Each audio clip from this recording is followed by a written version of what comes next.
ito ng Hunter and Prey. Akala ko ba tulog ka na? Ba't nandito ka na naman ulit? Yan ba yung tulog?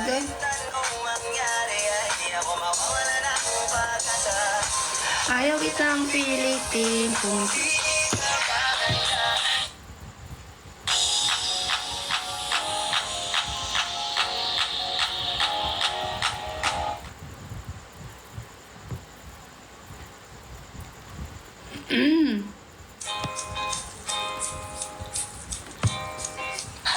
Wala pa ako inaantok pero gusto nila matulog na daw ako. Matulog na kayo, B.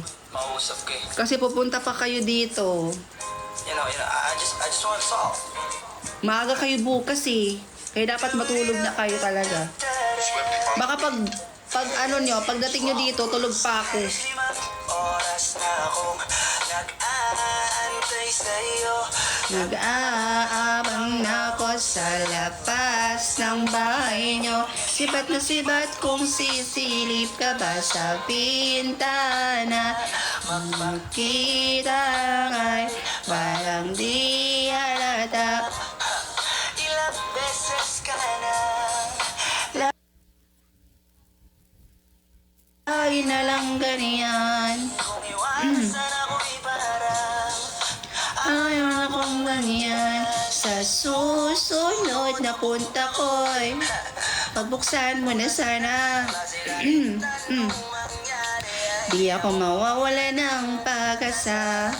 Ayaw kitang pilitin kung di ka pa handa. Sa susunod na lang, sa susunod na lang. Ayaw kitang minibitin, kaya mabuti pang ako'y uuwi na lang. Sa susunod na lang. Puyat na akong maalala. Kumain at mag-ingat kung sakaling mag-gala ka. Lagi sinisipat ang imahe ng dalaga na pangarap makasama ko sa hirap at ginawa. Typical na dahilan ng Tagal mo kasi gumising, true. Tagal ko din kasi matulog. sa aking mga tinatanong habang ang pamantayan ko ay pilit kong tinatalon. Kasi Ate, may sasabihin ako sa'yo. Ano yon, Iya? gusto kong makita pa sa akin at padama.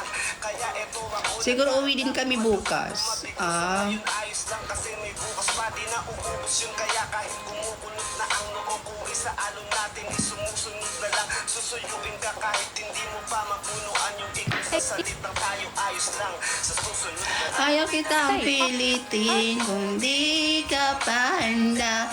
Sa susunod na lang, sa susunod na lang. Ayaw kitang binibitin, kaya mabuti pang ako'y uuwi na lang. Sa susunod na lang.